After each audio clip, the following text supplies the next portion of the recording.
Welcome back to Probably Unlimited Games, where Matt's room has decided it doesn't want him working on the game and keeps cutting power mid-development. Good thing he has one of those backup battery systems, otherwise we'd be in real trouble.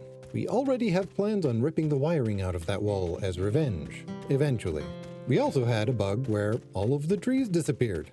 Well, not all of them, just the ones you could collect wood from. No clue what happened, no idea when it happened. No idea where they all went. We think Steve had something to do with it. Or not Steve. It's hard to tell.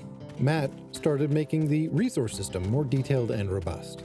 Instead of resources just being a name, like wood or meat, they're now proper data assets that can hold all of the relevant information. Stack sizes, spoilage rates, value, whatever properties we need. So if you've ever had your immersion broken by having a near-infinite stack of cheese wheels in your inventory, we've got you covered. The job system is basically finished. For real this time. Not just finished except it's broken anymore. Adding new villagers and their jobs is now straightforward. Matt's built the framework and populating it is just content work.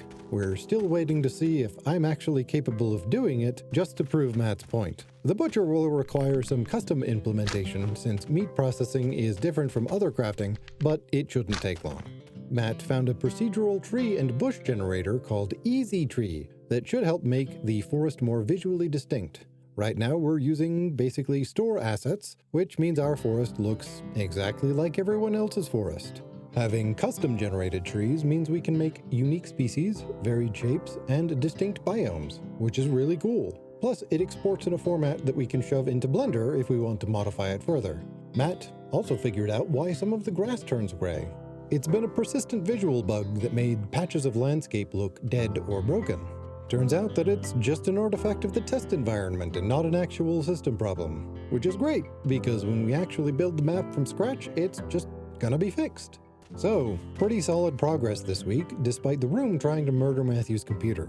Job system is actually finished, resource system is getting proper architecture, the forest tools are in place for unique vegetation, and the gray grass mystery is solved. Steve, and not Steve, have been very quiet lately. Too quiet.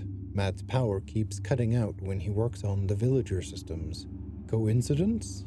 Probably.